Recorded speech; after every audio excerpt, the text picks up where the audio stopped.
मैं Diksha Sharma advance homeo health centre Indore से आपका हार्दिक स्वागत करती हूँ। आज फिर से हम आपके सामने एक सक्सेसफुल स्टोरी के साथ आए हैं। ये बच्चा 12 साल का है, इसका नाम चित्रांश है। आज हम इसके पेरेंट्स से जानते हैं कि इसे क्या बीमारी थी और उसके लिए ये यहाँ तक कैसे आए। सर, आपको इसको क्या परेशानी थी, आप यहाँ तक कैसे आए हैं? देखो मैडम, पहले आँखों में जलन था, चुभन होता था, धूप नहीं सहन कर सकते थे और आँखों में जलन होती थी। हमें उससे पहले हमने बड़ौदा में ग्लूकोमा स्पेशलिस्ट डॉक्टर को बताया था। उन्होंने चेकअप के ड्राप दिए। उसके बाद हम रिटर्न भोरी आए हमारा राजपुर में। वहाँ से उन्होंने एक मणिलाल कटारिया जी ने बताया कि इंदौर में डॉक्टर एक के द्विवेदी सर हैं, वहाँ पे जाकर उनको एक बार बता दो। दोस्तों, मैं चाहूँगा कि चित्रांश के पिताजी सबसे पहले तो अपना परिचय दें। मैं आपको बताना चाहता हूँ कि चित्रांश के पिताजी खुद एक रजिस्टर्ड डॉक्टर हैं और आपने चिकित्सा की पढ़ाई किया है और बहुत अच्छी प्रैक्टिस कर रहे हैं। जी, आप बताइए कि आप क्या करते हैं और फिर बच्चे को क्या परेशानी हुई, उसके लिए क्या क्या प्रयास किया पहले। मेरा नाम है डॉक्टर राजेंद्र सिंह गणेश है। BMS शासकीय धन्वंतरी उज्जैन महाविद्यालय से मैंने 2005 में डिग्री हासिल की थी और 2005 अक्टूबर 2005 से मैंने प्रैक्टिस चालू कर दी थी। जी, और मेरे बेटे को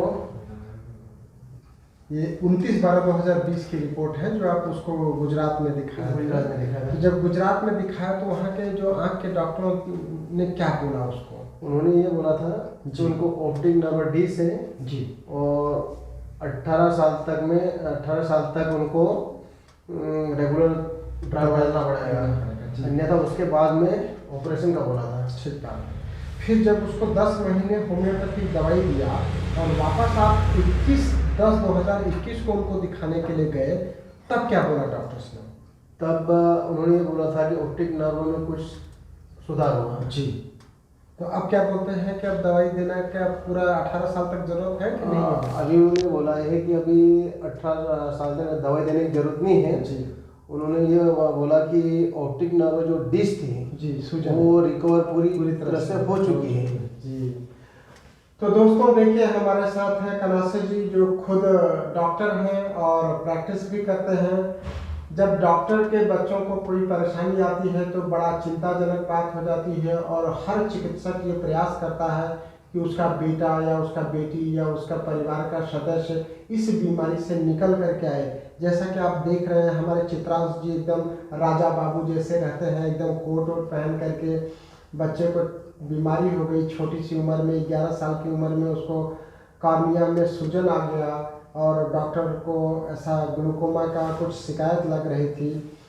ये पहले धुलिया में पढ़ता था, वहाँ पे धुलिया में डॉक्टर साहब ने आँख के डॉक्टर को दिखाया। फिर गुजरात पहुँच गए आँख के डॉक्टर को दिखाने के लिए। हर पेरेंट्स अपने बच्चों के लिए सारा प्रयास करता है, यही चाहता है कि उसका बच्चा ठीक हो जाए, उसका परिवार ठीक हो जाए। जैसा दूसरे लोग चाहते हैं वैसा ही डॉक्टर्स भी चाहते हैं। हमारे पास डॉक्टर साहब उनके बेटे को लेकर के आए थे 31/12/2020 को, चित्रांश जी को, और इन्होंने बताया कि इंदौर में भी आपने किसी अस्पताल में दिखाया था।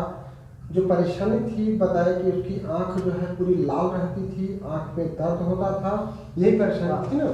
और उसके बाद जो रिपोर्ट मुझे दिखाया था आपने, वो रिपोर्ट मैं आपको दिखा रहा हूँ। इसमें ये 29/12/2020 की रिपोर्ट है जिसमें लिखा हुआ है कि उसका राइट आई में जो पावर है 6/18 है और लेफ्ट आई में भी जो पावर है वो 6/18 है। और एग्जामिन जब किया आँख के डॉक्टर्स ने तो कार्निया में बाइलेटरल इडिमा बता रहे हैं और जो फंडस एग्जामिनेशन है उसमें बाइलेटरल जो इडिमा ये लिखा है CD 0.8 है।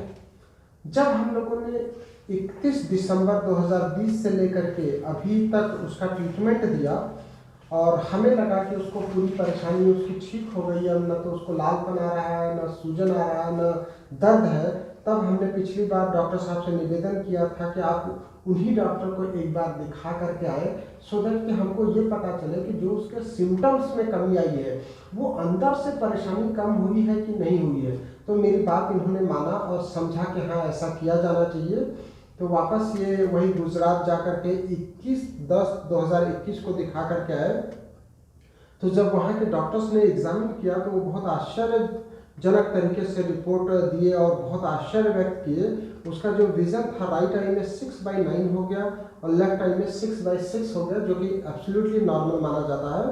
और जो कॉर्निया का एडिमा था वो बाइलेटरल क्लियर हो गया, मतलब दोनों आँख के कॉर्निया में अब आज की डेट में कोई किसी भी प्रकार का एडिमा नहीं है। और जो ऑप्टिक डिस्क में उसको प्रॉब्लम थी वो भी घट करके 0.8 से 0.3 आ गया। डॉक्टर खुद आश्चर्यजनक तरीके से बताए ये डॉक्टर साहब को कि उसकी परेशानी पूरी तरह से ठीक हो गई। लेकिन हम लोगों ने अभी यह डिसाइड किया है कि थोड़े दिन इसको दवाई और देना है, लगभग गर्मी तक, सो दैट कि मौसम परिवर्तन के समय उसको किसी भी प्रकार की परेशानी न हो। और वापस इन्हीं डॉक्टर से 1-2 बार और सलाह देंगे। चूँकि छोटा बच्चा है, आँख का मसला है, तो हम लोग पूरा हिदायत रखेंगे, पूरा ध्यान रखेंगे, सो दैट कि जो परेशानी उसकी होम्योपैथिक ट्रीटमेंट से ठीक हो गई है वो वापस किसी भी तरीके से बढ़े नहीं। तो दोस्तों, हमारा इस तरह का जो केसेस है, सक्सेस स्टोरी दिखाने का पर्पज़ यही है कि यदि आपके परिवार में, आपके रिश्तेदार में किसी को इस तरह की परेशानी हो जाती है और आपको ऑपरेशन की सलाह दी जाती है या यह बताया जाता है कि यह ठीक ही नहीं हो सकता है या सालों आपको दवाई लेना पड़ता है या पड़ेगा, तो आप होम्योपैथिक ट्रीटमेंट करा करके देखिए। होम्योपैथी ट्रीटमेंट में ऐसा ज़रूरी नहीं कि बहुत लंबा इलाज लेना पड़े। देखिए, जैसे आप रिपोर्ट देखेंगे तो इनकी रिपोर्ट है 29/12/2020 की, जिसमें लिखा हुआ है कि बहुत ज़्यादा एडिमा था। और इस रिपोर्ट के आधार पर वहाँ के डॉक्टर ने इनको ये समझाया था कि इसको 18 साल तक लगातार आई ड्रॉप डालना पड़ेगा और दवाई लेना पड़ेगा और 25 साल के बाद ऑपरेशन भी करना पड़ेगा। लेकिन होम्योपैथी इलाज के सहयोग से जो 21/10/2021 की रिपोर्ट है उसमें पूरी तरह से एडिमा बिल्कुल क्लियर हो गया है, उसका विजन भी बेहतर हो गया है। और अब इस रिपोर्ट के आधार पे वही डॉक्टर ये समझा रहे हैं कि अब इसको बहुत ज़्यादा दिन तक दवाई की भी ज़रूरत नहीं है और हो सकता है आगे जाकर के ऑपरेशन की भी ज़रूरत नहीं पड़े। तो इस तरीके से बच्चे में इतना अच्छा बदलाव आना, इतना अच्छा ट्रीटमेंट से फ़ायदा होना होम्योपैथी ट्रीटमेंट से। होम्योपैथी ट्रीटमेंट बच्चों पे बहुत अच्छा कारगर है। एक तो बच्चों को लेने में बड़ी प्रिय होती है, बहुत शौक से खाते हैं और उनको बहुत जल्दी परिणाम भी मिलता है।